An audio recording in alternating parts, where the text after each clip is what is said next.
লাল গোলাপ শুভেচ্ছা। আল্লাহু আকবার। বাংলাদেশের ঐতিহাসিক যে ওয়াজ মাহফিলটা হলো সেটা হলো পুলের হাট যশোরে আদ্দিন ফাউন্ডেশনের উদ্যোগে। মিজানুর রহমান আজহারি দেখতে পাচ্ছেন, আমরা গিয়েছিলাম। দেখেন এই যে আমাকে দেখা যাচ্ছে কতটা পরিমাণে ভিড়। তো এর সকল ডিটেলস আজকে আমি আপনাদেরকে জানাবো যে কিভাবে ওই জায়গাটায় এত পরিমাণে ভিড় হলো বা ওখানে কেমন লোক আসছিল, সকল কিছু আমি আপনাদের সামনে জানানোর চেষ্টা করব। তো আমরা মূলত গিয়েছিলাম 3টার দিকে। 3টার দিকে ঢোকার সাথে সাথে যত জায়গা আছে সব জায়গাতে এত পরিমাণে ভিড় বা এত পরিমাণে লোক সমাগম হয়েছে যে প্রতিটা প্যান্ডেল এবং এলইডি যে মানে লাইট সিস্টেম আছে প্রতিটা এলইডি সামনের জায়গাগুলা ব্লক করা হয়েছে। তো সেখানে আমরা মূলত গিয়েছিলাম।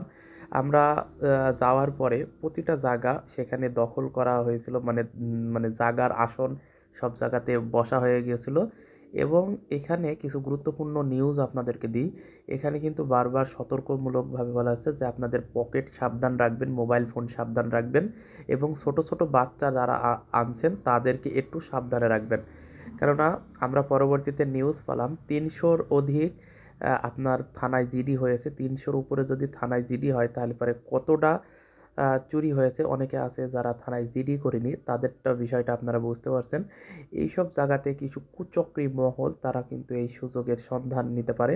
তো এই জিনিসগুলা যদি আপনাদের কাছে সামান্য পরিমাণে ভালো লেগে থাকে অবশ্যই আপনারা ভিডিওগুলা শেয়ার করে দিবেন।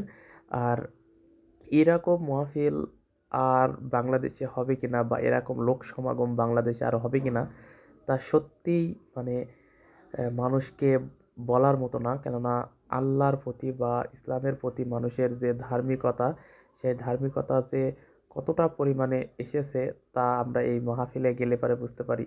আপনারা দেখতে পাচ্ছেন ওই যে ওইটা হচ্ছে প্রধান প্যান্ডেল, ওখান থেকে শুরু করে এরকম প্যান্ডেল কিন্তু 9 থেকে 12টা আছে এবং প্রতিটি জায়গায় এলইডি স্ক্রিন দেখতে পাচ্ছেন। এইভাবে এলইডি স্ক্রিনের সামনে কিন্তু প্রতিটা প্যান্ডেল করা আছে, সেই প্যান্ডেলের সামনে কিন্তু মানুষ বসছে।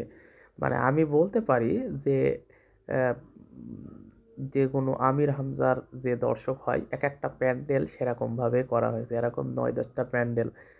আমরা যদি আদ্দিন ফাউন্ডেশনের এক থেকে অন্য দিকে যদি আমরা হাঁটার চেষ্টা করি তো 15 থেকে 20 মিনিট না, আধা ঘন্টা 1 ঘন্টা লাগবে যে এই মাথা থেকে ওই মাথা পর্যন্ত হাঁটতে। তারপরেও মহিলা প্যান্ডেল করা হয়েছে, চমৎকারভাবে মহিলা প্যান্ডেল করা হয়েছে। মহিলারা যে কোন দিক দিয়ে আসছে কোন দিক দিয়ে যাচ্ছে এটা কেউ দেখতে পাবে না।